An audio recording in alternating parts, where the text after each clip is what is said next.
Evangelio de Lucas capítulo 2, a partir del versículo 8, nos dice la Escritura que había pastores en la misma región que velaban y guardaban las vigilias de la noche sobre su rebaño. Y aquí se les presentó un ángel del Señor, y la gloria del Señor los rodeó de resplandor, y tuvieron gran temor. Pero el ángel les dijo: no temáis, porque aquí os doy nuevas de gran gozo, que será para todo el pueblo, que os ha nacido hoy en la ciudad de David un Salvador, que es Cristo el Señor.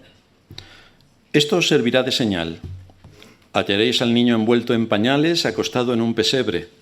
Y repentinamente apareció con el ángel una multitud de las huestes celestiales que alababan a Dios y decían: gloria a Dios en las alturas, y en la tierra paz, buena voluntad para con los hombres. Sucedió que cuando los ángeles se fueron de ellos al cielo, los pastores se dijeron unos a otros: pasemos pues hasta Belén y veamos esto que ha sucedido y que el Señor nos ha manifestado. Vinieron pues apresuradamente y hallaron a María y a José y al niño acostado en el pesebre. Y al verlo dieron a conocer lo que se les había dicho acerca del niño. Y todos los que oyeron se maravillaron de lo que los pastores les decían. Pero María guardaba todas estas cosas, meditándolas en su corazón. Y volvieron los pastores glorificando y alabando a Dios por todas las cosas que habían oído y visto, como se les había dicho.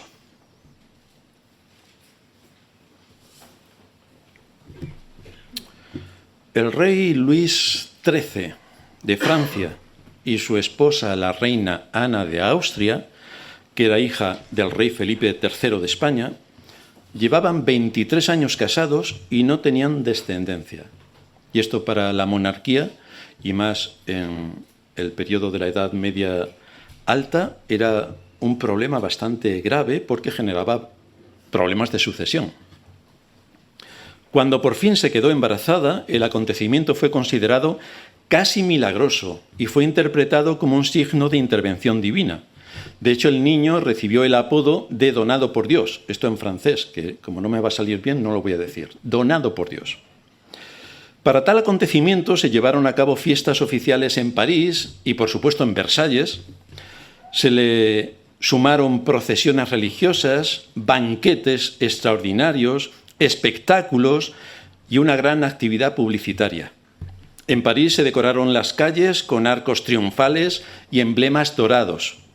Se llevaron a cabo misas solemnes en Notre Dame y en las principales catedrales del país. Se enviaron emisarios con cartas del rey a todas las cortes europeas anunciando el nacimiento de quien sería el futuro rey. Esta fastuosidad extraordinaria para quien era el hijo de un rey y que luego reinaría bajo el nombre de Luis XIV, conocido como el Rey Sol, contrasta con la humildad con la que nace Cristo. Nada que ver. Pero él no adquirió su título de rey pasados unos años, sino que nació siendo rey. Y esto sí que no ha ocurrido con ningún rey en el mundo. Cristo nació siendo rey. Siendo como es el Señor y Creador de todas las cosas, le vemos naciendo como el más humilde de los mortales, sin ningún privilegio y además acostado en un pesebre. Si en Cristo vemos cómo siendo Dios se ha integrado en este mundo como un ser humano más, asumiendo todo el proceso de nacimiento y crecimiento como cualquier otro ser humano podemos tener, entonces esto implica que Dios se puede compadecer del hombre, que Él recuerda que somos polvo y que tiene compasión de nuestras debilidades y flaquezas. De hecho, en Hebreos 4:15 se nos dice allí que no tenemos un sumo sacerdote que no pueda compadecerse de nuestras debilidades, sino uno que fue tentado en todo según nuestra semejanza, pero sin pecado. No cayó a las argucias y artimañas de Satanás. Si no se hubiese hecho hombre, no sabría por experiencia propia a qué estamos expuestos los humanos. Vamos a quejarnos un rato. Y tenemos de aquí hasta el final del siglo quejándonos. Pues no le tenemos que contar nada porque Él lo sabe por experiencia propia. Dice también Hebreos 2:14, así que por cuanto los hijos participaron de carne y sangre, Él también participó de lo mismo para destruir por medio de la muerte al que tenía el imperio de la muerte, esto es, al diablo. Así que Él también asumió nuestra naturaleza. para que nosotros no digamos, bueno, es que Dios no sabe las cosas que a nosotros nos ocurren. Pues las sabe perfectamente, porque Cristo asumió nuestra naturaleza y se expuso absolutamente a todo lo que nosotros nos exponemos y a muchas cosas más que desconocemos. De manera que aquí la encarnación cumple con este propósito. El Dios eterno se hizo hombre para llevar a cabo el rescate de aquellos que están condenados por haber violado su ley y que por su obra todopoderosa libraría de esta muerte eterna a todos los que el Padre le dio. Este es el resumen de la redención que tenemos en Cristo. Pero vamos a ver lo que nos cuenta nuestro texto y lo vamos a dividir en 4 puntos. En primer lugar, vamos a ver una bajísima clase social. En segundo lugar, un gran anuncio. En tercer lugar, una disposición celestial. Y en cuarto lugar, una respuesta. Así que vamos a ver en primer lugar una baja clase social. Nos dice nuestro texto, en el versículo 8, que había pastores en la misma región que velaban y guardaban las vigilias de la noche sobre su rebaño. Si recordamos lo que acabo de decir sobre la llegada del hijo de Luis XIII, donde se anunció el nacimiento a los grandes y poderosos de todas las cortes europeas, en el caso del nacimiento de Cristo, el anuncio fue dirigido a unos simples pastores. A unos simples pastores. Pero si por casualidad pensamos que los pastores eran como los de nuestros días, vamos a ver lo equivocado que estamos. En el contexto histórico y social de Israel en el siglo I, los pastores eran un grupo de personas socialmente marginado hasta el extremo. Constituían una de las clases sociales más bajas.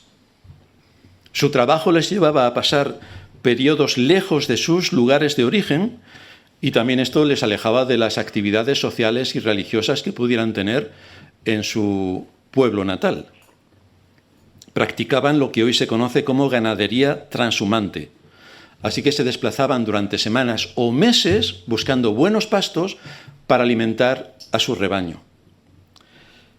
En su contexto religioso eran vistos como impuros, y esto en Israel, que el sacerdote te identifique como impuro, te elimina completamente de toda la actividad social y religiosa, pues ellos eran considerados como impuros.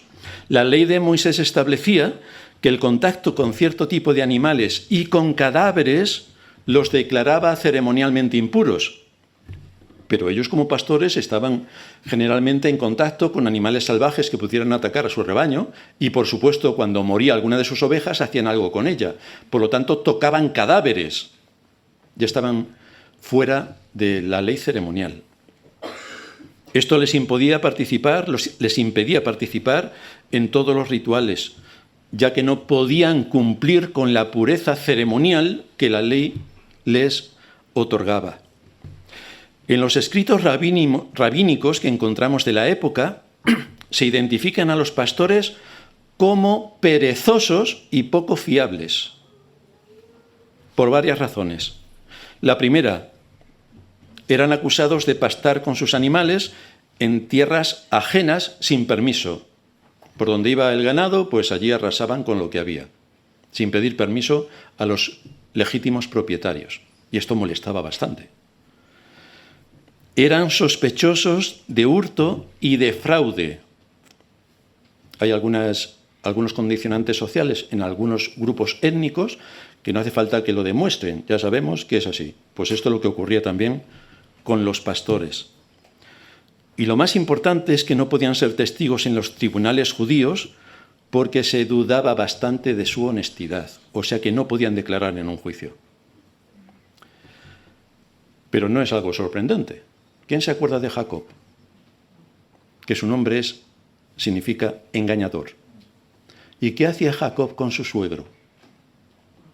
Pues no le quitó la ropa de milagro, porque las ovejas se las quitó. Pues esto es lo que la gente pensaba de los pastores. Pero lo sorprendente de nuestra escena es que Dios elige precisamente a la clase social más baja para anunciar algo extraordinario, que es el nacimiento de Cristo, a la clase social más baja. Uno hubiera pensado, pues debería haber hecho lo que hizo el rey francés, que todo se expandiera, que lo conociera Herodes, que lo conociera el César romano, que lo conociera el imperio, que todo se diese a conocer de una manera majestuosa. Pero no fue así, no fue así. De manera que el anuncio angelical a los pastores implicó que un nacimiento tan extraordinariamente trascendente y determinante para la humanidad no se reveló a personas influyentes, ni a personas de alto poder político o religioso, sino que fue exactamente al contrario, a los más bajos. Esto enfatiza el mensaje universal del Evangelio, que es para todo ser humano sin distinción de clase social. Es para todos, para todos. Para los pobres y para los ricos, es para todos. Lo que implica el nacimiento de Cristo es que Dios está mostrando su amor al enviar a su Hijo para que tome la naturaleza humana con el fin de llevar a cabo una obra revolucionaria, despojar al que tenía el imperio de la muerte y rescatar a su pueblo de la condenación eterna. Esto es lo que implicó la llegada de Cristo. Esto es algo especialmente grandioso, donde se muestra la soberanía de Dios, su justicia y su disposición para perdonar a través de su propio Hijo. Es que fue para esto que vino Cristo. Para esto vino Cristo. De manera que aquí sobresalen tres ideas que debemos destacar. Primero, el escritor identifica la posición social de aquellos que iban a recibir esta extraordinaria noticia. No son reyes, no es la corte real, no son doctores de la ley. Pertenecen a una baja clase social. Son pastores cuidando de su rebaño en medio de la noche. El hecho de que Dios escogiera a estos hombres para hacerles partícipes de esta gran noticia corrige de raíz la exaltación que tiene el ser humano del poder, de la grandiosidad, de qué grandes somos. Pues aquí se acabó, aquí se acaba. No fue a los grandes ni a los poderosos que se les reveló esta gran noticia, sino a los que estaban desposeídos de todo. Por eso el mensaje del Evangelio es universal. De esta manera el Señor anunciaría años más tarde, en Mateo 5:3, bienaventurados los pobres en espíritu, porque de ellos es el reino de los cielos. El mensaje del Evangelio no es para los pobres. Y ahí sigue la Iglesia Católica con el tema de los pobres. Pero el Señor no está diciendo eso. Está hablando de los pobres en espíritu, no de los pobres a secas. Y esto es un matiz importante, porque ¿quién no es pobre en espíritu? ¿Quién no es pobre en espíritu? Si el mensaje del Evangelio es para todos. ¿O no somos todos pobres de espíritu? Para nosotros es el Evangelio. En el cielo no entrarán los que en la tierra han sido de baja clase social y no tenían recursos y eran muy pobres y entonces estos entran en el cielo. No, no. Cuando alguien encuentra que es pobre en espíritu, es cuando empieza a comprender el espíritu de la Escritura y empieza a comprender qué es lo que Dios hizo y llevó a cabo por medio de Cristo para la salvación de su pueblo. Cuando alguien tiene la convicción de que es un necesitado, de que por sí mismo no puede hacer absolutamente nada para obtener la salvación, de que tiene muchas cosas de las que arrepentirse cuando se mira delante de la ley santa de Dios, cuando está en esta situación, es entonces cuando corre a Cristo. Porque para eso vino Cristo, para rescatar al perdido y para pagar en su lugar la culpa que el pecado le imputa delante de la ley. Para eso vino Cristo. En segundo lugar, el trabajo que realizan estos pastores se lleva a cabo por la noche. Por la noche. Velar nos muestra la disposición de servicio, de sacrificio y de vigilancia. Esto es lo que estaban haciendo los pastores con su rebaño. Y esto es lo que todos nosotros como creyentes debemos hacer. El reino de Cristo es para aquellos que velan y esperan. La proclamación de Cristo llega a los que están atentos y expectantes a su mensaje, no a los que son indiferentes. No es que a mí el que Dios exista o no exista me da igual. Es más, creo que no existe. Bueno, pues para ti no es el Evangelio. Es para los que tienen una necesidad y saben cuál es su condición delante de Dios. En tercer lugar, el rebaño. Estos pastores cuidaban sus ovejas porque estaban expuestas al ataque de enemigos salvajes. Y por otra parte es de ellas que obtenían sus ingresos, tanto por la lana y por la leche como que también las vendían para los sacrificios rituales que se llevaban a cabo en el templo. Estos detalles nos muestran que la escena está cargada de simbolismo, porque el pastor verdadero ha nacido. El pastor verdadero ha nacido. El Señor dice en Juan 10:11, yo soy el buen pastor. El buen pastor su vida da por las ovejas. Este es el pastor. Para eso vino el pastor, para dar su vida por sus ovejas. En segundo lugar, vamos a ver el gran anuncio celestial. En el versículo 9 y luego en el 10 se nos dice que cuando ellos estaban aquí, en el contexto de la noche, se les presentó un ángel del Señor y la gloria del Señor los rodeó de resplandor y tuvieron gran temor. Pero el ángel les dijo, no temáis. En cuanto el ángel hace su aparición, el impacto es sorprendente. Pero esto es lo que siempre hace el ángel cuando se dirige a alguien.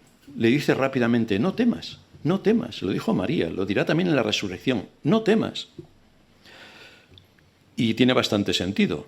¿Qué ocurriría si ahora mismo algún ángel hiciera una aparición ante nosotros? Pues nos pondríamos a temblar, porque en nuestra experiencia esto es algo sobrenatural y no podríamos asimilarlo con nuestra mente, porque para nosotros es casi ilógico, pero son seres que existen, son seres angelicales. Así que el ángel lo primero que les dice es, no temáis, no tengáis miedo. Y sigue su argumentación, no temáis porque aquí os doy nueva de gran gozo, que será para todo el pueblo, que os ha nacido hoy en la ciudad de David un Salvador, que es Cristo el Señor. Esto os servirá de señal. Hallaréis al niño envuelto en pañales, acostado en un pesebre. Y aquí hay varias cosas que destacan en nuestro texto. Lo primero que he mencionado es no temáis, así que el mensaje del ángel es primero disipando el miedo que ellos pudieran tener por lo que allí estaba ocurriendo, por ver a un ángel que se les estaba manifestando. En segundo lugar, que trae nuevas de gran gozo. Nuevas de gran gozo. La palabra que nosotros utilizamos en español significa evangelio. Las nuevas de gran gozo. Este es el evangelio. Las nuevas de gran gozo. Porque el anuncio que está dando es una noticia extraordinaria. Es para gozarnos indeciblemente por lo que está ocurriendo. Viene a traer unas nuevas de gran gozo, viene a comunicar el evangelio. Este gran gozo no corresponde a algo emocional, sino que corresponde a una alegría profunda cuando entendemos el evangelio de la gracia de Dios, que vino a salvar pecadores. Esto es lo que produce. La noticia de gran gozo se refiere al hecho de que Dios se ha encarnado. Todos nosotros como seres humanos venimos a este mundo condenados a una muerte eterna. Venimos así, ya nacemos así, no tenemos que hacer nada. Porque nuestro Padre, en la caída, ya nos ha transmitido su naturaleza. Así que no tenemos que pecar para ser pecadores. Es que ya venimos siendo pecadores. Somos concebidos en pecado, porque heredamos la naturaleza de nuestros primeros padres. Y entonces ya no hay nada más que hacer. El asunto es que nuestras buenas obras no nos pueden evitar esta condenación. La Iglesia de Roma dice, bueno, si tú haces buenas obras, como leíamos en la introducción, si haces buenas obras, pues, y si te da una bula el Papa, no tienes que preocuparte por nada más, porque vas directo al infierno. No dicen el infierno, dicen el cielo, pero ya sabemos lo que hacen los políticos y religiosos. Pero esto es así. El asunto es que si por nuestras buenas obras nos pudiéramos salvar, o por una bula papal, o por vete a saber qué, la pregunta que nos tendríamos que hacer es, ¿por qué razón la segunda persona de la Trinidad dejaría su trono en los cielos, se haría un ser humano, sufriría el desprecio y la burla de sus contemporáneos y acabaría crucificado en una cruz en medio de el más increíble de los escarnios y además que Dios cerró sobre él toda su ira? ¿Por qué haría Cristo esto si nosotros con nuestras buenas obras pudiéramos obtener la salvación? ¿Por qué moriría? ¿Se pudiera haber ahorrado todo esto? Porque nosotros, como todo el mundo sabe, somos buenas personas. Así que no debemos ser tan buenas personas cuando Cristo tuvo que dejar su trono de gloria, despojarse de su trono para venir a morir por mortales como nosotros. De esta manera, el nacimiento de Cristo es el hecho central más importante en toda la historia de la humanidad y es introducido por esta gran noticia que proclama el ángel. Una buena nueva de gran gozo. Esto es lo que está transmitiendo, es algo inigualable. Es la buena noticia que nos trae el Evangelio y además tiene un alcance universal. Porque en tercer lugar es lo que nos afirma el pueblo, que son buenas de gran gozo para todo el pueblo. Es lo que anuncia el ángel. Es una buena nueva de gran gozo para todo el pueblo. Esa es la universalidad del mensaje. Aunque fue anunciado a pastores judíos, la promesa es para todo el género humano. Todos estamos incluidos. Aunque aquí vamos a hacer una matización, porque aunque el mensaje es universal, y es el deber de la Iglesia predicarlo hasta lo último de la tierra, su aplicación es particular. Significa que el mensaje es para todo el mundo, sin excepción, pero la aplicación no. La aplicación no. El Señor en Juan 6:37 dice: todo lo que el Padre me da vendrá a mí, y el que a mí viene no le echo fuera. Así que solamente llegan a la salvación aquellos que Dios Padre entrega al Hijo. En Efesios capítulo 2 se nos dice allí: bendito el Dios y Padre de nuestro Señor Jesucristo, que nos bendijo con toda bendición espiritual en los lugares celestiales en Cristo. Esto se lo está diciendo una iglesia, no está evangelizando, se lo dice a una iglesia. Según nos escogió en Él antes de la fundación del mundo, para que fuésemos santos y sin mancha delante de Él. Nos escogió en Él antes de la fundación del mundo con un propósito. En amor, habiéndonos predestinado, fíjate que aparece aquí esta palabra, que es que los arminianos, los católicos, la aborrecen y le salen sarpullidos en la cara, le sale humo por las orejas, le sale de todo, pero está aquí. En amor, habiéndonos predestinado para ser adoptados hijos suyos por medio de Jesucristo, según el puro afecto de mi voluntad. Pues no dice eso, dice de su voluntad. Para alabanza de la gloria de su gracia, con la cual nos hizo aceptos en el amado. Él nos hizo aceptos, no nosotros nos quisimos hacer. Él nos hizo aceptos. Esto es visto desde la perspectiva divina. Pero la evidencia de que alguien ha sido llamado a la salvación se manifiesta con la respuesta que esa persona da a la proclamación del Evangelio. Porque el hombre, visto desde la perspectiva humana, el hombre es el único responsable de su destino eterno. Nosotros no sabemos a quiénes Dios llama a la salvación, porque esto entra dentro de su decreto secreto. Nosotros no lo sabemos. Pero sí sabemos que tenemos un deber, que es el de predicar el Evangelio hasta lo último de la tierra. Ese es nuestro deber. ¿A quién salva Dios? Eso es cosa suya. ¿Cuál es nuestro deber? Predicar el Evangelio. Y el objetivo de esta predicación del Evangelio es que los hombres escuchen la voz de Dios y se reconcilien con Dios. Porque aunque los hombres no lo saben, es su enemigo. El mandato del Señor en Marcos 6:15, y luego hay más textos que lo ratifican, les dijo: id por todo el mundo y predicad el Evangelio a toda criatura. El que creyere y fuere bautizado será salvo, mas el que no creyere será condenado. Así que aquí está el hecho de creer o no creer. Esto es la responsabilidad humana. Esta universalidad en la proclamación del Evangelio es un tema constante que recorre la Escritura. Dios salva para la gloria de su nombre y para reunir a pecadores de todo pueblo, lengua, linaje y nación, cumpliéndose la promesa que se le dio a Abraham en Génesis 28. 28:14. Será tu descendencia como el polvo de la tierra y te extenderás al occidente, al oriente, al norte y al sur, y todas las familias de la tierra serán benditas en ti y en tu simiente. ¿Y cuál era su simiente? Luego Pablo lo aclara. Cristo es su simiente. En Cristo todas las naciones de la tierra serán bendecidas. ¿Cuál es esta extraordinaria noticia que requirió a un mensajero celestial para transmitirla? ¿Quién ha nacido? Pues el ángel identifica al niño como Salvador, que es Cristo el Señor. Así lo identifica. Ha nacido el Salvador, que es Cristo el Señor. 3 títulos convergen aquí que el ángel está definiendo. El primero, Salvador.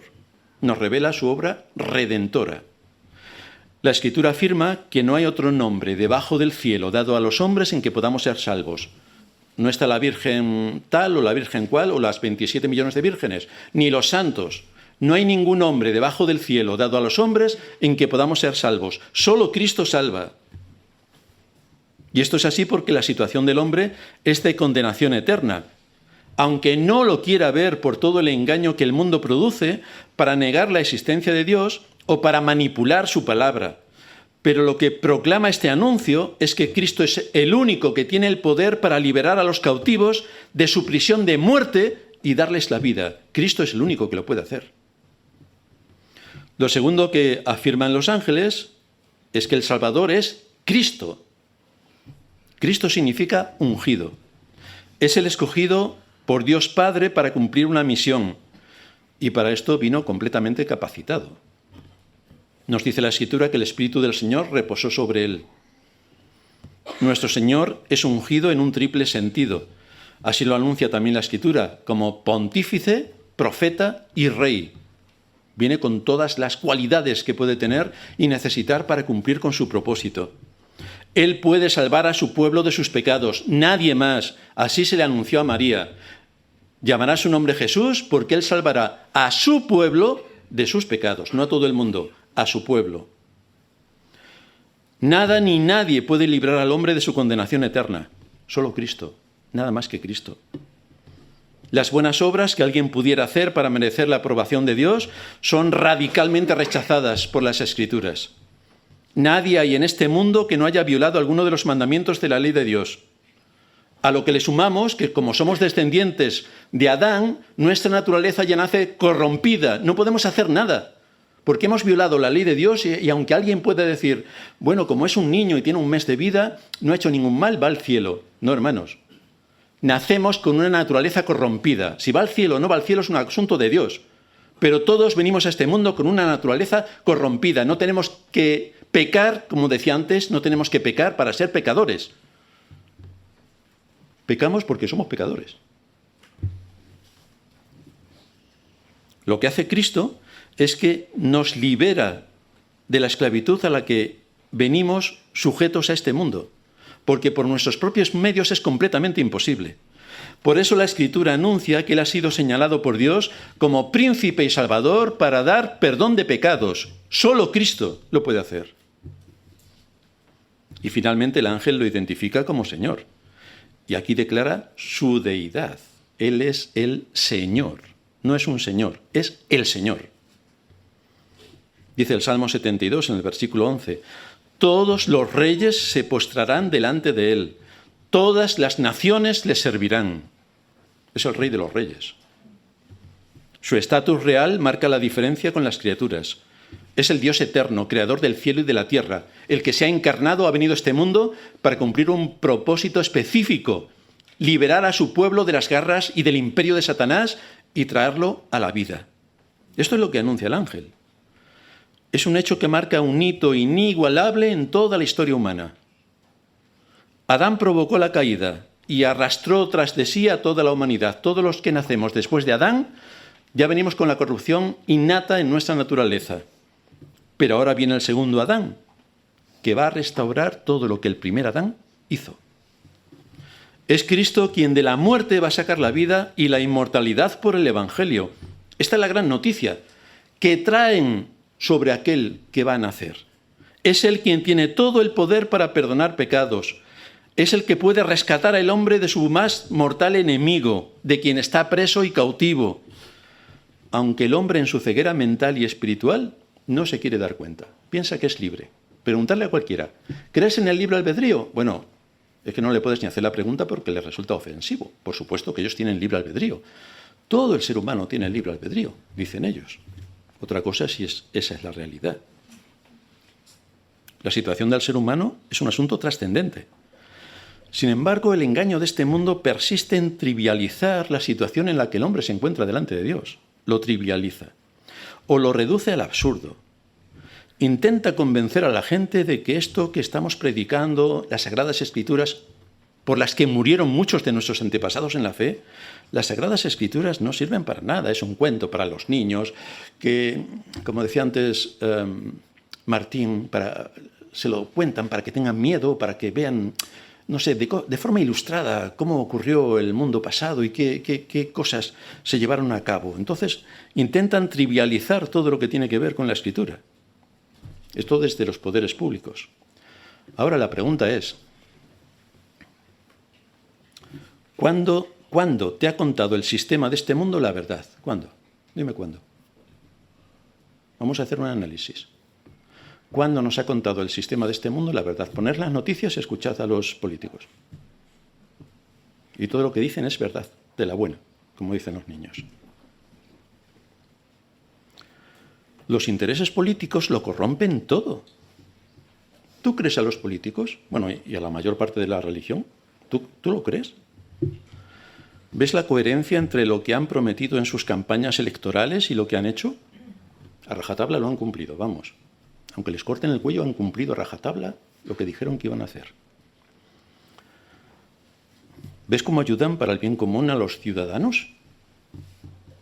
Cuando empiezan a hablar, yo pienso que están en otra galaxia, porque de lo que dicen a lo que recibimos los ciudadanos, vamos, estamos en otro mundo. Entonces, ¿también te crees cuando desprecian a Dios? ¿Qué es lo que hacen? Y cuando imponen su ideología sectaria en los centros educativos para negar la verdad a los estudiantes, porque sí que les enseñan la teoría de la evolución, que es filosofía especulativa. Pero ellos, bueno, en realidad la teoría ya lo están diciendo, que es una teoría, pero en realidad es filosofía especulativa. ¿Y por qué no nos permiten presentar también en los centros educativos la doctrina de la creación? ¿Por qué? No hay libertad y todos tienen derecho a todo y estamos en un mundo libre y bla, bla, bla, bla, bla. ¿Por qué solamente se decantan hacia un área?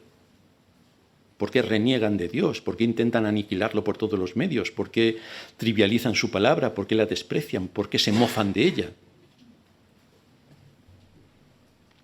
Estos son los que hablan de que descendemos del mono y de que toda la creación, con su increíble maravilla para dar vida a todo lo que existe, es un asunto del azar.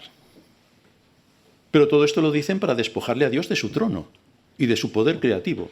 Hay que acabar con Dios. ¿Y cómo acabamos con Dios? Vienes de un mono. Es que es mucho más grande venir de un mono que venir de Dios. Imagínate. O sea, Dios nos pone a su imagen y semejanza. Y llegan los de este mundo y nos dicen, no, tú eres el hijo de un mono. Pues más o menos es igual. Y la gente se lo cree. Venimos de un mono. Yo creo que si nos dirigieran monos, estaríamos mucho mejor que lo que estamos. Cambian la verdad por mentira para sacar rédito político. Lo único que les interesa es corromper las conciencias. Ese es su único objetivo, corromper las conciencias. Porque así todos están en la misma podredumbre que ellos y pueden permanecer impunes delante de la justicia. Porque todos hemos violado la ley. Así que como todos estamos en lo mismo, ya no me pueden acusar de nada. Para esto les votamos, para que nos frían a impuestos y que nos mientan descaradamente, para que corrompan las conciencias, para que denigren al ser humano, para que asesinen a los bebés. Eso es lo natural para ellos. Y quieren que nosotros también compartamos todo lo que ellos, todas las atrocidades que ellos hacen. Pero un día tendrán que dar cuenta. Un día tendrán que dar cuenta. El libro de Daniel nos había hablado de esto. Nos dice Daniel 12:10. Muchos serán limpios y emblanquecidos y purificados. Los impíos, ¿qué harán los impíos? Daniel dice, procederán impíamente. Esto es la evidencia. Y ninguno de los impíos entenderá. Pero los entendidos comprenderán. ¿Quiénes son los entendidos? Aquellos que escuchan la palabra de Dios y asumen que es realmente la palabra de Dios. Y por lo tanto hay cosas que hay que hacer en este mundo porque hemos recibido el Espíritu de Dios y su palabra que opera en nosotros, los que creemos. Aquí estamos. Cristo viene a establecer un reino de paz y de justicia. Ellos vienen a establecer un reino de guerra y de injusticia. Esto es lo que nos da el mundo. Mientras que Cristo dejó su trono de gloria para dar su vida y derramar su sangre por su pueblo, ellos se suben al trono para sacarle la sangre al pueblo. Vaya diferencia. Y todavía queremos confiar en los reinos de este mundo. todavía. Hay suficientes argumentos para que miremos quién es el que tiene todo el poder para sacar al hombre de este engañoso mundo, de su prisión de oscuridad y darle la vida. Esto es lo que hicieron los ángeles cuando estaban anunciando esto. La luz resplandeció en aquella noche en la que los pastores estaban allí cuidando sus ovejas. La luz resplandeció. El fin de todo este asunto es que si reconoces que estás perdido, porque nada de lo que hagas por ti mismo puede presentarte limpio delante de Dios, si sabes que has violado los mandamientos de su ley y que esto merece un castigo, si eres consciente de que tras tu muerte te espera una sentencia firme que el juez eterno va a dictar con toda justicia y de la cual no te vas a poder defender, entonces es una extraordinaria noticia para ti saber la causa por la que Cristo vino al mundo. Y es lo que está anunciando el ángel. Es importante para ti que lo sepas. ¿Por qué vino Cristo? ¿Para qué vino Cristo? Sigue diciendo Daniel en el capítulo 12, versículo 2, muchos de los que duermen en el polvo de la tierra serán despertados, unos para vida eterna y otros para vergüenza y confusión perpetua. Así que solamente hay dos opciones al final de la vida. El asunto es en cuál de ellas voy a estar yo, en cuál de ellas. El ángel prosiguió dándoles a estos pastores otro motivo de gozo, diciéndoles que si bien el Salvador había nacido para ser el Señor, también había nacido tan humildemente que encontrarían al bebé envuelto en pañales, recostado en un pesebre. Así que toda la grandeza de lo que les estaban comunicando, que uno podía esperar lo mayor de lo mayor en el mayor de los imperios que en este tiempo gobernaba el mundo conocido, que era Roma, resultó que no los dirigió a Roma, a la ciudad imperial, ni siquiera a Jerusalén, sino que los dirigió a una pequeñísima aldea y a un mesón, donde ni siquiera estaban en el mesón, estaban en una cuadra con animales y el bebé en un pesebre. Si tuvieron miedo al aparecer el ángel rodeado de tal nivel de luz, ahora se les muestra que Dios ha ocultado su gloria naciendo como un bebé. Naciendo como un bebé. Un bebé que necesita ser envuelto en pañales. Es lo que también le dice el ángel. Lo encontraréis envuelto en pañales. Como cualquier otro niño recién nacido. ¿Y quién teme acercarse a un bebé? Nadie. Nos produce simpatía, cariño, nos da ganas de abrazar al bebé, si no están los padres. Abrazar al bebé. Porque ya sabéis que los padres cuando tienen un bebé recién nacido no se lo dejan a casi nadie. Pero allí estaba el bebé. Aquí nos encontramos al Dios eterno mostrándose en la persona de su Hijo, en quien nos dice la Escritura que habita corporalmente toda la plenitud de la deidad. Es decir, es un ser divino, es el Hijo de Dios, la segunda persona de la Trinidad. En tercer lugar, vamos a ver la buena disposición celestial.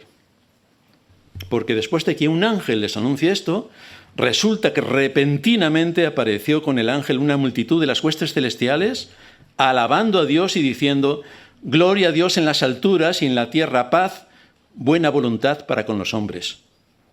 Y hay varios aspectos que sobresalen de este anuncio angelical, este himno angelical. Lo primero es que la multitud de seres celestiales confirman la importancia de este hecho. Ahora no es un asunto privado. Ahora los coros celestiales están cantando. No sé si cantarían tan bien como nosotros, pero cantaron como los ángeles. ¿Quién pudiera haber estado allí y ver esta obra tan majestuosa que Dios desplegó delante de estos pastores? Los cielos se abrieron y proclamaron la grandeza del Rey que había nacido. Y todo lo que tenía que ver también con el alcance de su obra. El alcance de su obra. En segundo lugar, la alabanza que ellos proclaman. Gloria a Dios en las alturas, gloria a Dios en los cielos, gloria a Dios. La buena noticia produce este himno de alabanza. Así que los pastores escucharon este himno angelical directamente. Esto nos muestra la importancia de que todo verdadero culto debe conducir a la adoración del Señor. Si es un culto a Dios, es un culto a Dios, no es un culto al hombre. Él es el centro, no es el hombre. Por eso los reformadores insistieron: solo a Dios la gloria, solo a Dios la gloria. Venimos a adorar y a exaltar a Dios, no al hombre. Venimos a escuchar la palabra de Dios, a que profundice el predicador en todo lo que enseña la Escritura, a que trabaje duro para darnos el mensaje de la palabra de Dios preparado para que lo podamos consumir. Pero no queremos que nos cuenten anécdotas de todo lo que he hecho en mi vida desde que nací y que esto sea un sermón. No queremos esto. No queremos que nos cuenten las experiencias de unos de otros y de sus aventuras en África. No queremos ningún otro asunto que tenga que ver con el hombre. Venimos aquí para exponernos a la palabra de Dios. La palabra de Dios debe ser abierta y comunicada al pueblo de Dios. Y ese es nuestro único propósito. Esto es lo que hicieron los ángeles. No hablaron de sí mismos, no hablaron de sus experiencias. Gloria a Dios en las alturas. De esto hablaron. Y luego siguieron exponiendo paz en la tierra y buena voluntad para con los hombres. La Iglesia de Roma, en la versión de la Nácar Colunga, le da una vuelta bastante interesante. No dice paz en la tierra y buena voluntad para con los hombres, sino paz en la tierra para con los hombres de buena voluntad. Vaya, pues nos hemos cargado completamente todo el mensaje del Evangelio. Porque ¿qué hombre hay que tenga buena voluntad? A ver, que levante la mano. ¿Pero por qué le dan la vuelta? Porque si tú tienes buena voluntad, puedes aportar tus obras delante de Dios para que te salve. O hacer lo que hacen los arminianos, que al final la fe es algo que yo aporto y que es mío, y entonces por mi increíble inteligencia y por la fe que yo ya tengo, la puedo poner como una obra delante de ti para que me aceptes, o mejor dicho, para que yo te acepto a ti porque yo quiero. Pero no es esto lo que están cantando los ángeles, ni es esto lo que contextualmente enseña la Escritura. Esta paz en la tierra, es el fruto de la redención que Cristo trae por medio de ella, ya que nos reconcilia con Dios. Es entonces cuando Dios no nos ve como somos, sino que nos ve a través de Cristo, nuestro Salvador. Por eso podemos tener paz, porque hemos sido reconciliados con Dios por medio de la muerte de Cristo, que ha traído la paz entre Dios y el hombre. La Escritura enseña que Dios está airado contra el hombre, contra el pecador, todos los días. Todos los días. Luego el amor, bla, bla, bla, bla. Dios está airado con el hombre todos los días.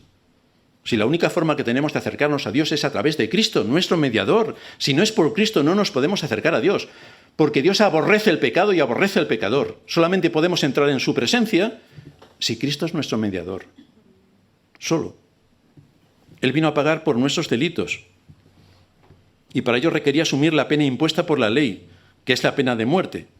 De manera que para cambiar nuestra situación legal y no llevarnos a la muerte, Cristo asumió sobre sí nuestra pena de muerte, muriendo para que nosotros tuviésemos su justicia, se nos imputase su justicia y legalmente nos declarase justos.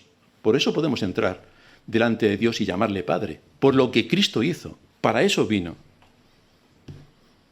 Y el mismo Señor afirmó: yo soy el camino y la verdad y la vida. Nadie viene al Padre si no es por mí. Nadie viene al Padre, nadie. Tus obras no pueden hacer nada, ni tu fe, ni nada de lo que puedes aportar. Nada. Nadie viene al Padre si no es por mí. Yo soy el punto crítico que une al hombre pecador con el Dios Santo. Solamente Cristo. Si el hombre ha entendido el mensaje del Evangelio y lo aplica a su situación, entonces tenemos esperanza de que haya paz en el mundo. Pero mientras que el hombre reniegue de Dios y ataque su nombre y su palabra, no puede haber paz jamás. No hay paz, dijo mi Dios, para los impíos, jamás. Y así estamos en guerra. En guerra contra nosotros mismos, contra nuestro entorno, países contra países, y esto es un desastre colosal. Dice Spurgeon, voy a extender un poco con su texto porque es bastante interesante. Si la salvación glorifica a Dios y le glorifica en grado sumo y hace que la más elevada de las criaturas le ensalcen, refiriéndose a los ángeles, puede añadirse esta reflexión. El Evangelio no puede ser esa doctrina que glorifica al hombre en su salvación, porque la salvación siempre glorifica a Dios. Los ángeles no eran arminianos, y no lo eran porque ellos cantaron Gloria a Dios en las alturas. Ellos no creen en ninguna doctrina que le quite la corona a Cristo y la ponga sobre la cabeza de hombres mortales. No creen en ningún sistema de fe que haga que la salvación dependa de la criatura y que realmente dé a la criatura la alabanza, porque ¿no estaríamos entonces hablando de que el hombre se salva a sí mismo? Si toda la salvación descansa en su libre albedrío, entonces el hombre se salva a sí mismo, dice Spurgeon. Habrá algunos predicadores que se deleitan en predicar una doctrina que engrandece al hombre. Pero los ángeles no se deleitaron en ese evangelio.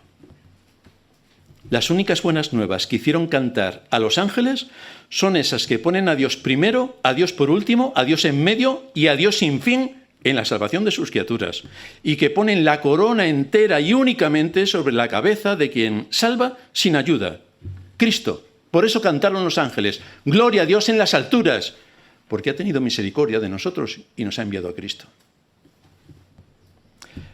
Los ángeles añadieron, paz en la tierra y buena voluntad de parte de Dios para con los hombres. Y esto es interesante, porque Dios tiene buena voluntad para con nosotros, pero no será porque somos muy buenos, no será por eso.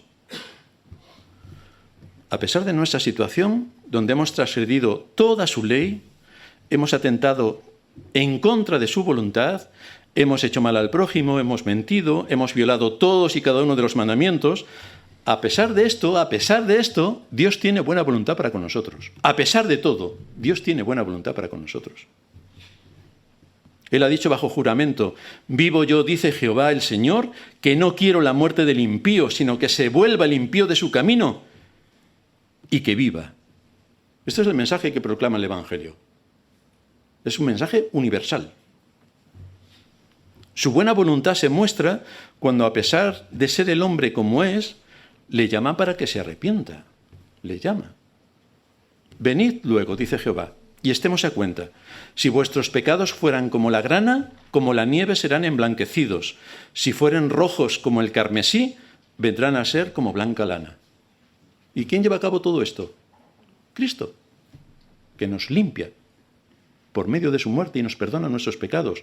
Y luego en su resurrección nos imputa su justicia y nos deja perfectos para presentarnos delante de Dios. Por eso podemos orar en el nombre de Cristo y el Señor escucha nuestras oraciones. Por eso podemos clamar en el nombre de Cristo y Dios escucha nuestro clamor.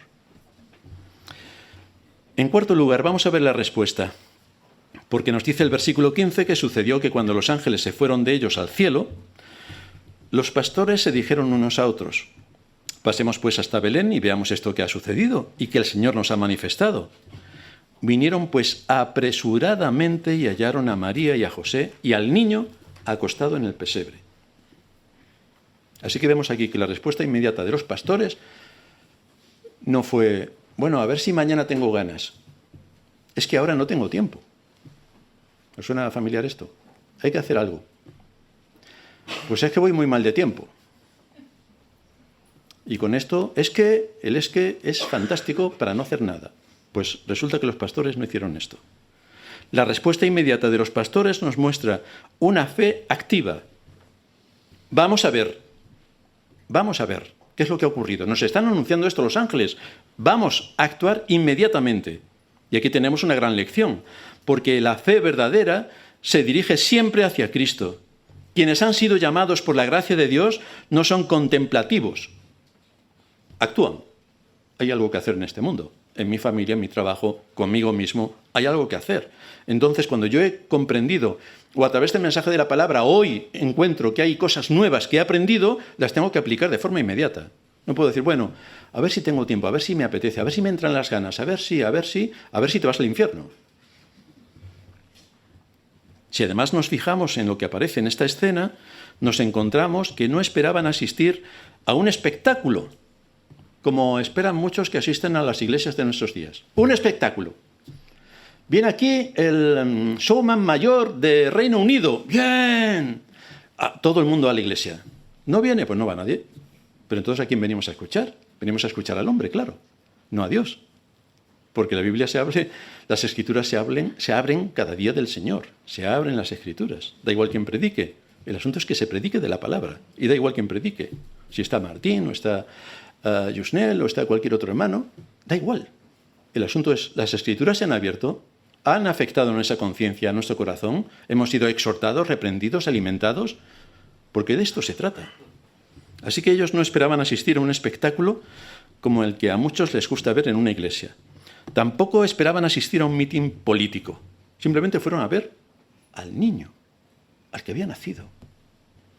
Esta sencillez contrasta con la búsqueda de fama que muchos tienen, con los espectáculos musicales que se dan en muchas iglesias, que vas allí simplemente a divertirte, no vas a adorar al Señor. O sea que cada vez que vas, pecas más contra Dios. Esto es interesante. O bien, vamos a ver hoy milagros, porque a las 7 de la tarde en punto hemos convocado al Espíritu Santo que venga y va a hacer milagros. Claro que el Espíritu Santo está a nuestra disposición para que le digamos la hora en la que tiene que venir y qué milagros tiene que hacer. O sea, es alucinante el grado de necedad a la que se puede llegar cuando no tienes la Escritura por delante. Pero ellos no esperaban nada de eso. Aquí había sencillez. Nos dice el versículo 16 que vinieron pues apresuradamente y hallaron a María y a José y al niño acostado en el pesebre, y al verlo dieron a conocer lo que se les había dicho acerca del niño. Y la consecuencia lógica que vemos aquí es que es la revelación que Dios ha hecho en su pueblo y cómo se comparte lo que Dios nos ha dado. Cuando te convertiste, cuando el Señor te llamó, mejor dicho, cuando te trajo a la salvación, o sea, no había nadie a tu lado que no se enterase de cuáles eran las enseñanzas de las Escrituras. Y si eras arminiano y descubriste las doctrinas de la gracia, vamos, aquello fue un terremoto en todo lo que había a tu alrededor. Nadie se quedó sin saber exactamente cuál era tu posición respecto a lo que enseñan las Escrituras. Esto es exactamente lo que hicieron los pastores. Vieron realmente lo que los ángeles les habían contado, que estaba allí el niño que iba a traer la salvación a Israel, y fueron rápidamente a contarle a todos los que tenían por delante lo que habían visto. Evidentemente su testimonio no fue inmediatamente convincente para muchos, pero la Escritura registra que fueron fieles en su obediencia. Es como predicar el Evangelio. Nosotros no sabemos, cuando los hermanos salen a predicar el Evangelio, cuando sacamos las predicaciones en las redes, nosotros no sabemos a quiénes Dios va a llamar, pero cumplimos con nuestro deber. Y ese es nuestro deber, y eso lo tenemos que hacer sí o sí. Es lo que hicieron los pastores. De manera que en la iglesia de hoy el ejemplo sigue siendo el mismo. El deber que tenemos de proclamar públicamente el Evangelio, que es el que transforma las vidas, aun cuando el mundo nos desprecie. Y ahora tenemos la patita del lobo en la puerta, y seguirá en aumento, para despreciarnos. Ya en algunos programas de televisión ya he visto dos que nos hacen ahí un poquito de estos anticuados protestantes y nos dicen de todo menos guapo. Esto irá creciendo, pero bueno, es un honor para nosotros que digan todo esto. Así, bienaventurados sois cuando por mi causa os vituperen y os persigan y digan toda clase de mal contra vosotros, mintiendo. Pues nada, que sigan con lo suyo. Luego nos veremos en el día del juicio final dónde va a estar uno y dónde van a estar los otros. Nos dice también la Escritura, Lucas 2:18, que todos los que oyeron se maravillaron de lo que los pastores les decían. Así que la reacción de los que escucharon el mensaje del Evangelio fue de sorpresa. No está diciendo que aceptaron todo lo que estaba ocurriendo y que dijeron, realmente este era el Salvador que estaba anunciado por las Escrituras. No, simplemente fue de sorpresa. Y esto nos enseña a tener paciencia, porque la incredulidad y la curiosidad son reacciones humanas cuando se les expone ante el Evangelio. O son incrédulos, o eso me interesa, ¡ay, qué curioso! ¿Y esto cómo ocurrió?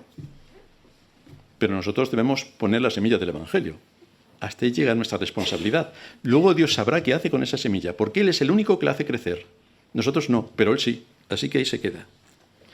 Sin embargo, nos dice el versículo 14 que María guardaba todas estas cosas, meditándolas en su corazón. Así que mientras que la mayoría se maravillaba externamente, los pastores estaban realmente sorprendidos por todo lo que esa noche había ocurrido, María meditaba internamente, sin hablar. María meditaba. La meditación es un medio de gracia necesario si queremos crecer en el conocimiento de Dios. Si llegamos a un día como este, el día del Señor, escuchamos el mensaje de su palabra, salimos por la puerta y ya no volvemos a recordarlo en el resto de nuestras vidas, pues estamos atentando contra un medio que Dios ha establecido para hacernos crecer. Porque hoy hay mucho que recordar. Hemos escuchado anteriormente un mensaje sobre José, que ha sido impactante. Ahora se nos abren también las Escrituras para hablarnos de la llegada del Mesías, del nacimiento del Hijo de Dios, que trae una revolución absoluta a este mundo. Y no vamos a meditar en todo esto, no vamos a seguir aprendiendo durante la semana sobre todo lo que se nos ha expuesto en este día del Señor. Y volvieron los pastores glorificando y alabando a Dios por todas las cosas que habían oído y visto, como se les había dicho. Así que aquí concluye nuestro texto final con esta acción. Volver glorificando y alabando a Dios. Glorificando y alabando a Dios. ¿Y no es ese también nuestro papel? De glorificar y alabar a Dios por todo lo que nos da, por habernos dado a Cristo, por habernos dado su palabra, por habernos dado de su Espíritu, por habernos traído de las tinieblas a la luz. Esta es la lección práctica que nos deja esta escena. Spurgeon dijo que la verdadera obra que el Espíritu Santo ha hecho en nosotros no nos saca de nuestras labores, sino que santifica nuestras labores. Los pastores volvieron a sus labores con el rebaño, pero ya no eran los mismos. Entonces unos piensan, bueno, cuando el Señor me llamó y me trajo a la salvación, entonces yo quería ser misionero en África profunda, porque allí puedo servir al Señor. Pero, querido hermano o hermana, seguramente tienes hijos, pues ese es tu campo de misión. Seguramente tienes hermanos, ese es tu campo de misión. Seguramente estás trabajando, pues ese es tu campo de misión. No empieces a idealizar a los misioneros que se van al África profunda y allí entonces les lanzan flechas y hacen ahí una aventura que no veas. No. Donde Dios te ha puesto, allí tienes que estar. Cuando aquellos a quienes nos muestra Juan el Bautista que les habló del Evangelio y se convirtieron, y uno era soldado y el otro recaudador, no les dijo, a partir de ahora ya no vas a ser más soldado. Lo que le dijo es, a partir de ahora no admitas cohecho, pero sigue de soldado. Así que allí donde Dios nos ha puesto en su providencia, allí tenemos que seguir, pero manifestando lo que los pastores manifestaron. Cuando salieron, tenían unas cosas en su corazón. Cuando volvieron al rebaño, ya eran otras personas, ya habían conocido. ¿A qué conclusión nos lleva todo esto? Encontramos 7 verdades.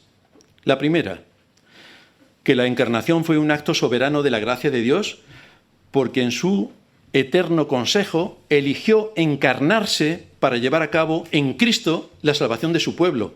Si Dios no se hubiera encarnado, si Cristo no se hubiera encarnado como un ser humano, no podría haber muerto. Esto ya lo hemos dicho en otros sermones. Y si no hubiera muerto, estamos condenados. Porque somos salvos por la muerte de Cristo. Para eso vino Cristo. Para eso nació Cristo.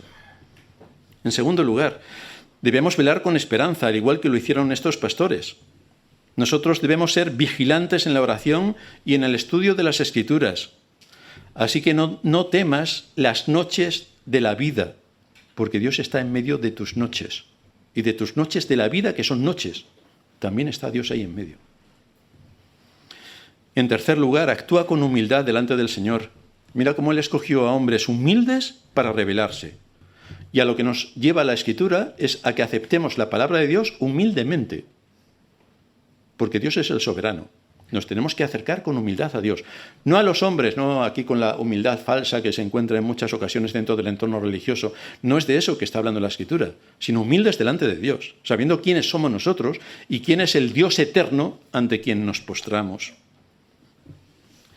En cuarto lugar, medita sobre la palabra de Dios. La fe necesita tiempo de recogimiento para madurar y dar frutos. Necesita recogimiento. Entra en tu cuarto, cierra la puerta y habla con tu Padre. Estudia las Escrituras.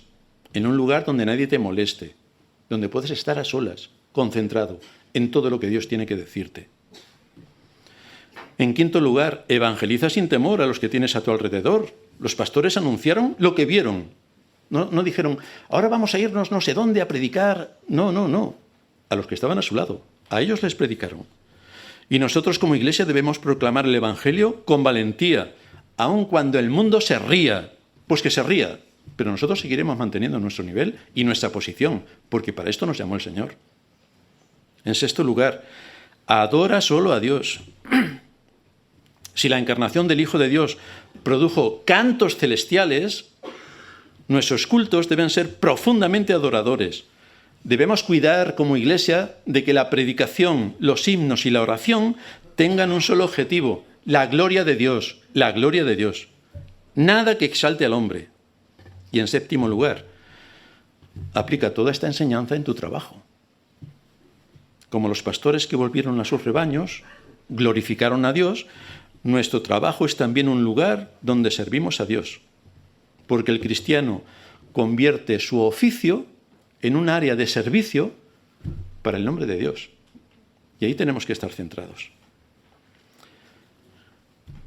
¿Cómo acaba la escena? Los pastores volvieron glorificando y alabando a Dios por lo que habían visto y oído. Así que el ejemplo para nosotros es que hoy hemos escuchado la palabra de Dios. Y esto nos debe llevar a adorarle con convicción por todo lo que Él ha desplegado en la historia y a través de Cristo para salvarnos de una muerte segura. Todo eso es lo que tenemos en Cristo. Este mensaje sigue siendo predicado cada día del Señor para que el Espíritu, le tenemos que suplicar, que su Espíritu tome el mensaje de la palabra y lo aplique a las conciencias y corazones de los que escuchan esta palabra, a fin de que lleve a cabo su poderosa obra, que guíe al creyente para que sea consciente de dónde le sacó el Señor, y para los que están aún lejos de este anuncio que proclama a Cristo, para que puedan pensar en su situación, para que consideren el sentido de su vida, para que piensen en lo que ocurrirá después de la muerte. Porque este es un asunto trascendente con implicaciones eternas. No es para tomárselo a la ligera, ni es algo trivial, porque Dios hoy nos ha hablado tanto a los creyentes como a los que están dudando o lejos del Evangelio. Hoy Dios nos ha hablado. Así que todos haríamos bien en escuchar, pero también en cantar. Gloria a Dios en las alturas. Terminamos en oración.